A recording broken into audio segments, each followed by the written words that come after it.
il est important que tu le saches. Sans défi, il n'y a pas de grandeur possible.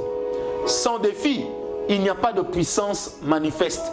Les grands ne sont pas ceux qui ont croisé leurs bras, mais ce sont d'abord ceux qui se sont levés et qui ont ainsi relevé les défis. Bien-aimé, relève le défi. Si Dieu te dit, je serai avec toi, cette parole est une garantie que les choses iront bien.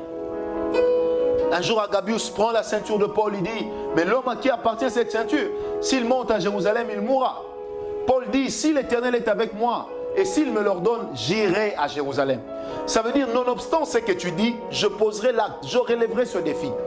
Tu ne peux pas être un homme qui vit les promesses de Dieu si tu n'es pas un homme de défi. J'aimerais parler à quelqu'un de tout mon cœur. Vous savez, quand le Seigneur nous adresse des promesses, quand le Seigneur t'appelle au ministère, il te montre la gloire qui viendra, mais il ne te montre pas toujours les péripéties par lesquelles tu passeras. Il ne te montrera pas toujours les trahisons que tu connaîtras. Il ne te montrera pas toujours les actes de déloyauté. Il ne te montrera pas toujours les hypocrisies qui seront autour de toi, les embarras dans lesquels tu te retrouveras. Mais une chose est vraie, il n'y a pas de grandeur sans trahison. Il n'y a pas de grandeur sans qu'il y ait à côté des personnes déloyales. Bien-aimé, j'aimerais te dire, la vie te lance aujourd'hui des défis. Relève-les. Car c'est derrière ces défis que se cache en réalité l'accomplissement des promesses de Dieu. Que Dieu te bénisse.